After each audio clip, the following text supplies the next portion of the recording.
कहानी की शुरुआत में हमें रेमंड नाम के कैरेक्टर को दिखाया जाता है, जिसे मेडिकल साइंस के लिए इंटर्नशिप मिली है, लेकिन उसे उस इंटर्नशिप को छोड़ के अपने घर आना पड़ता है क्योंकि उसकी माँ को फ्रैक्चर हो गया है और उसके पापा ट्रैवलिंग का बिजनेस करते हैं और वो घर में नहीं रहते। इसलिए उसकी मॉम की देखरेख करने के लिए रेमंड को अपनी माँ के साथ ही रहना पड़ता है, उनका ध्यान रखना पड़ता है, उनको खाना खिलाना, समय पर उनको दवाई देना, नहलाना धुलाना सब कुछ उन्हें करना पड़ता है। यहाँ तक कि रेमंड को कई बार उन्हें न्यूड भी देखना पड़ जाता है, बट क्या कर सकते हैं, उसे अपनी फीलिंग दबानी पड़ती है। और वो इन सब को देखने के बाद अपने आप को संतुष्ट करता है और कभी कभी फ्रस्ट्रेट भी हो जाता है, और साथ में उसका डॉगी भी उसे बहुत ज़्यादा परेशान करता है। कभी कभी वो अपनी माँ पर भी इन सब चीज़ों का गुस्सा निकाल देता है, फिर थोड़ी देर बाद आके उन्हें सॉरी भी बोल देता है। उसकी माँ भी बोलती है, सॉरी बेटा, मेरी वजह से तुम्हें अपनी इंटर्नशिप छोड़नी पड़ी, बट मैं क्या कर सकती हूँ, मैं बोझ बन गई हूँ। वो अपनी माँ के पैरों की मसाज करता है और उसके बाद अपनी फीलिंग को दबाता है, खुद को संतुष्ट करता है। उसी रात को वो अपना मूड सही करने के लिए अपने दोस्तों के साथ बाहर पार्टी करता है और दूसरे दिन अपने डॉग को टहलाने ले जाता है। तो वहाँ टोनी नाम की एक लड़की मिलती है जो कि उसके घर के पास में ही रहती है। दोनों लोग के बीच फ्रेंडशिप हो जाती है और काफ़ी दिनों तक फ्रेंडशिप बढ़ जाती है।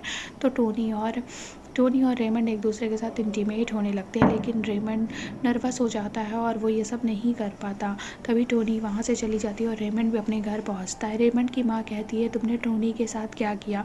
टोनी के पापा ने फ़ोन करके मुझे सब कुछ बता दिया है कि तुमने टोनी के साथ ज़बरदस्ती की है। रेमंड कहता है, नहीं टोनी झूठ बोल रही है, मैंने उसके साथ कुछ भी नहीं किया, बल्कि हम दोनों ही साथ में थे, बट मैं थोड़ा सा नर्वस हो गया। तभी उसकी माँ उससे कहती है, मैं सिखाती हूँ कि लड़कियों को किस तरह से फीलिंग दिखानी चाहिए, उनको किस तरह से इंटीमेट होने के लिए तैयार करना चाहिए। रेमंड की माँ का ये बिहेवियर रेमंड को पसंद नहीं आता और वो अपने रूम में चला जाता है और वहाँ जाकर वो अपने आप को संतुष्ट करता है, फिर लेटा रहता है।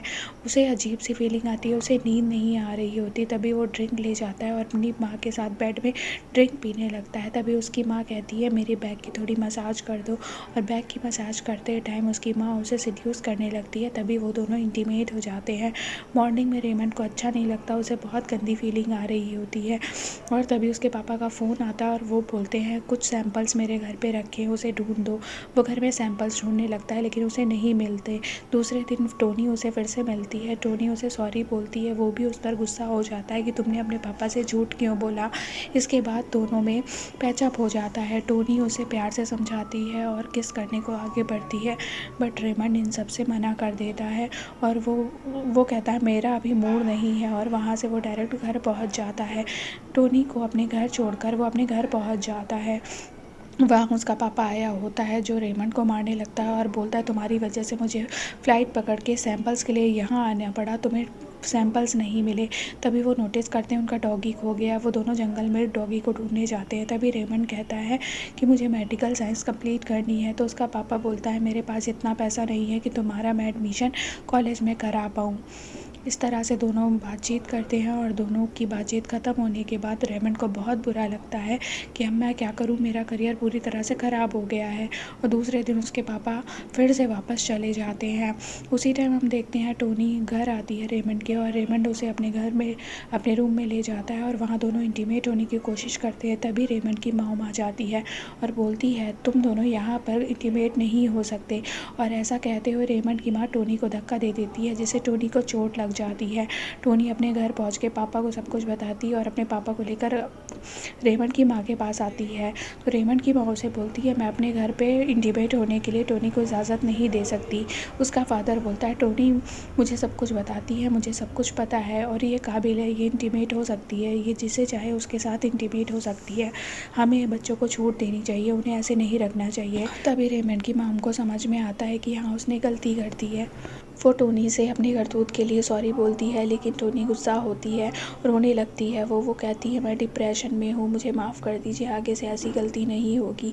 इसके बाद रेमंड भी इस बारे में सोचने लगता है कि उसने जो कुछ किया वो अपने फादर को बता देगा। वो अपने फादर को फ़ोन करके बोलता है कि मैंने अपनी मॉम के साथ ऐसा ऐसा किया है। उसका फादर उस पर गुस्सा होता है।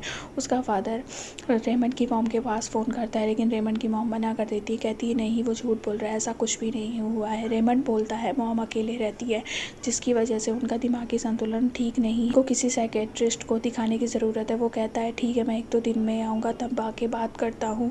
इसके बाद सीन शिफ्ट होता है और हम देखते हैं कि रेमंड को ये सब अच्छा नहीं लग रहा और वहाँ सुसाइड करने की कोशिश करता है। तभी रेमंड की मॉम आ जाती है और उसे बचा लेती है, लेकिन रेमंड का गुस्सा रेमंड की मॉम के ऊपर निकलने लगता है। तभी रेमंड के फ्रेंड आते हैं और रेमंड को ले जाने लगते हैं पार्टी के लिए।